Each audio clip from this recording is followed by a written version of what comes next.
Monday morning, folks, and a very happy and prosperous Diwali to all of you. We are back from a 2 week hiatus.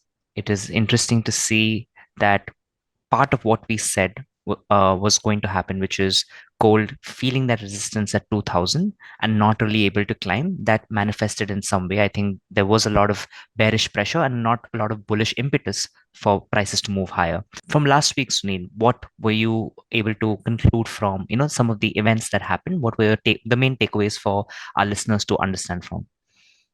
Yeah, I think, like you said, gold didn't have legs to carry on. It was driven by a fear trade, and once the fear receded, it came off. I think there were two fears that were underlying it. One is that the fact that the geopolitical issues in Gaza would get out of hand, and so um, that could, that could create a chaos, and then gold would go higher.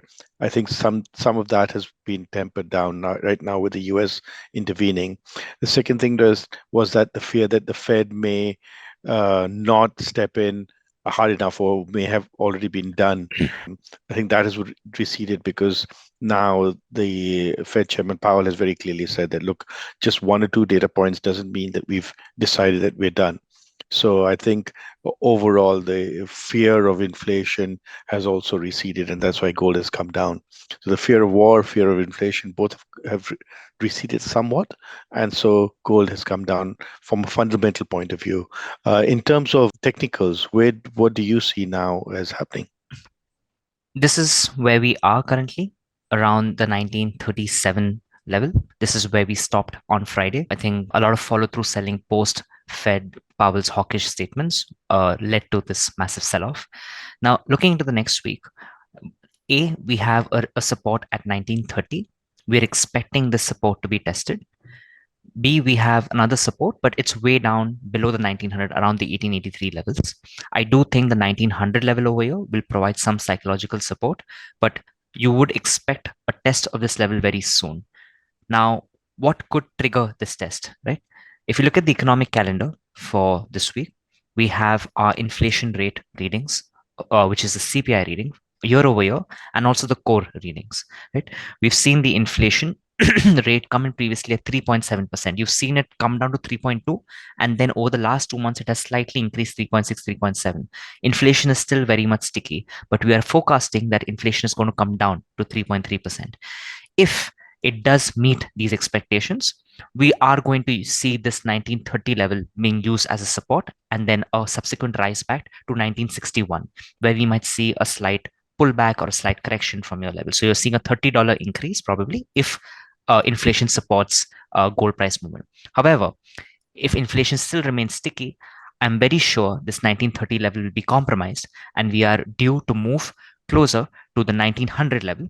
1900 is where we've saying the psychological support is, but if you look at the Fibonacci retracement tool, there is a 1911 area, 1900 to 1911 area. That's where I would expect losses to cool off because we've had major follow through selling over the last week. If in the event inflation this week also comes out to be sticky. So these are the two scenarios I think our listeners should be aware of in case of a bullish, in case of a bearish scenario mainly. However, Sunil, there's a little bit of context here as well. What we're talking about here is mainly a near term scenario. We're talking about something over the span of 2 to 3 weeks, right? But we have a lot of investors who are looking at a more long term perspective. Long term, however, you still see that there is fundamental underlying support and technical support as well. We are in a long-term bullish trend. It's not like we definitely have been retracing since May, but from a long-term perspective, we are still very bullish. So for investors who are looking at a 3 month, 4 month, 5 month horizon, or probably a little lesser than that, it is a good entry point, or it's a good point to remain in gold and not sell off because there's a lot of fundamental uh, aid that gold has to remain elevated going on forward.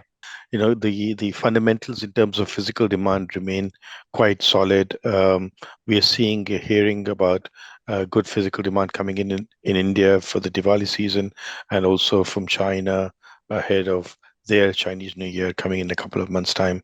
So overall, the news that we are seeing also is positive in terms of demand. So that sort of matches what you're saying on a technical basis. Well, thanks, Sunil. I'm sure there's going to be huge festive sales.